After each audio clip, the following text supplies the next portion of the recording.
नमस्कार, ओम study life में आपका स्वागत है। आज के इस वीडियो में हम 8th ग्रेड अभ्यास पुस्तिका में कक्षा 7 में विषय विज्ञान में अध्याय 12 वन हमारी जीवन रेखा के प्रश्न को समझेंगे। तो आइए वीडियो को शुरू करते हैं।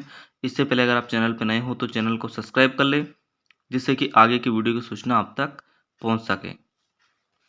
आपके विचार में यहाँ लिखो, यहाँ शंकुधारी पेड़ है। कैसा है? शंकुधारी। निम्न शब्दों को रेखा चित्र में उचित स्थान पर लिखो। वृक्ष, गोंद, कत्था, लकड़ी की मूर्ति, शहद, लाख। ये वृक्ष है। वृक्ष से हमें क्या मिलता है? गोंद, शहद, कत्था, लाख और लकड़ी की मूर्ति। ठीक है। आज अपने किस किस वस्तु का प्रयोग किया है जो वन से प्राप्त हुई? यहाँ लिखो।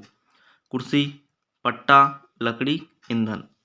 अगला प्रश्न, रिक्त स्थान की पूर्ति दिए गए विकल्पों में से चुनकर कीजिए।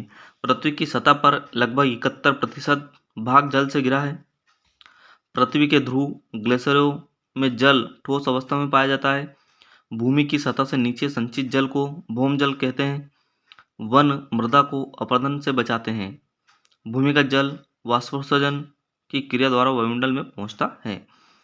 निम्नलिखित विकल्पों में से सही विकल्प चुनकर लिखिए। वनोन्मूलन से होने वाले दुष्परिणाम है पृथ्वी पर ताप के स्तर में वृद्धि तथा वर्षा में कमी। ऑप्शन सी इसका सही है।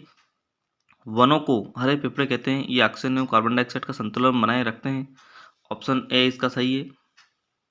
प्रश्न तीसरा, निम्नलिखित में से कौन सा प्रभाव वनोन्मूलन के कारण नहीं होता है? ये विश्व शीतलन का बढ़ना, कार्बन डाइऑक्साइड की मात्रा का बढ़ना होता है, ऑक्सीजन की मात्रा बढ़ना होता है, विश्व उष्णता का बढ़ना है। इसलिए ऑप्शन डी इसका क्या है? सही है। प्रश्न 4, पहली घर के बगीचे में गिरने वाली पत्तियों का निपटान करना चाहती हैं, उसके लिए कौन सा तरीका सही है?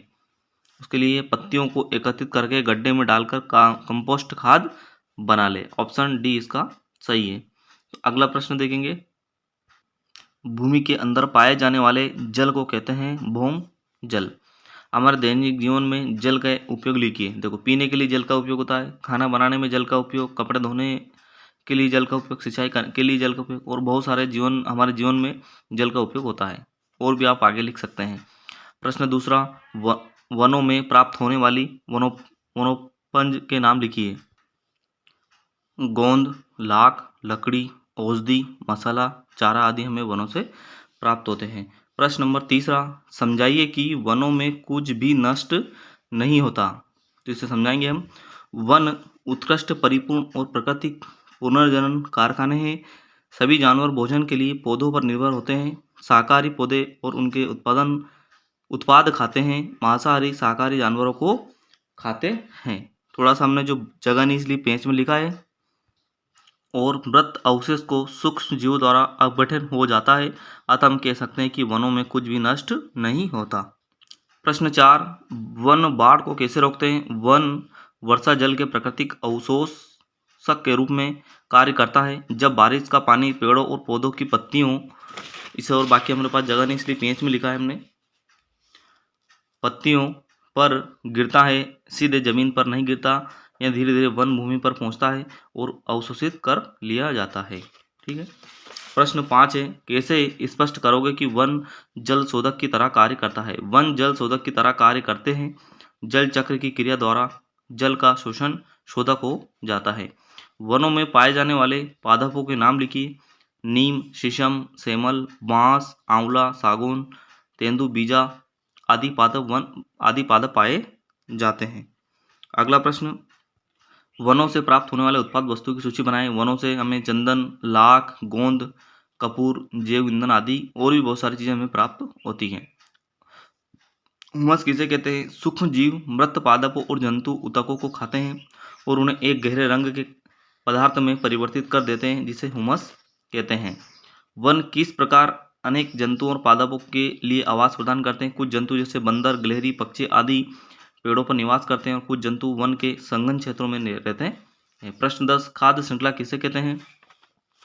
जो जीव पादपों को भोजन करते हैं उन्हें अक्सर अन्य जंतुओं द्वारा भोजन के रूप में ले लिया जाता है और इस प्रकार यहाँ क्रम चलता रहता है। उदाहरण के लिए घास को कीटों द्वारा खाया जाता है। जगह के कारण हमने पेज में लिखा है, देखेंगे आप। जिन्हें मेंढक खा लेते हैं, मेंढक को सर्प खा लेते हैं, इसे खाद्य श्रृंखला कहा जाता है। जैसे घास, घास को कीट, कीट को मेंढक, मेंढक को सर्प, सर्प को बाज। इस प्रकार ये क्रम चलता रहता है। प्रश्न 11 देखेंगे, वनों को हरे भरे फेफड़े क्यों कहा जाता है?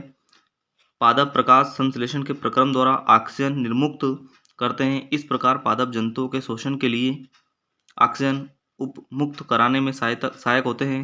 वे वायुमंडल में ऑक्सीजन और कार्बन डाइऑक्साइड के संतुलन को भी बनाए रखते हैं, इसलिए वनों को हरे फेफड़े कहते हैं।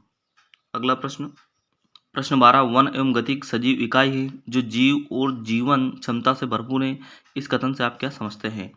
जंतुओं की विविध किस्में वन के पुनर्जनन और वृद्धि में सहायक होती हैं। अपघटन वन में उगने वाले पादपों के लिए पोषक तत्वों की आपूर्ति को बनाए रखने में सहायक होते हैं।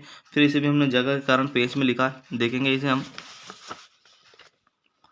इस प्रकार वन एक गतिक सजीव इकाई है जो जीवन और जीवन की क्षमता से भरपूर है। प्रश्न 13, वितोन कैनोपी से आप क्या समझते हैं? स्पष्ट कीजिए। वन में ऊंचे वृक्षों की शाखाएं कम ऊंचाई के वृक्षों के ऊपर छत की तरह दिखाई देती हैं, जिसे वितोन या कैनोपी कहते हैं। दीर्घ उत्तरीय प्रश्न 14, पहली जानना चाहती हैं कि यदि वन लुप्त हो जाए तो क्या होगा? यदि वन लुप्त हो जाएंगे तो वर्षा नहीं होगी, शुद्ध हवा नहीं मिलेगी, हरियाली नहीं होगी, प्रदूषण अधिक होगा, जीवों को खाद्य व आश्रय नहीं मिलेगा। प्रश्न 15, वन में पादप, मृदा और बतखों का परस्पर संबंध चित्र द्वारा समझाइए। तो यहाँ पर प्रश्न क्रमांक 153 पे आप यहाँ पे चित्र बुक में से देख के बनाएंगे, तो आप यहाँ पे चित्र बनाना। अब अगला देखेंगे हम। प्रोजेक्ट 1, विज्ञान विषय शिक्षक की सहायता से वनों के संरक्षण के लिए आपको द्वारा क्या क्या उपाय सुझाव जा सकते हैं, सूची बनाइए। वनों के संरक्षण के उपाय निम्न हैं।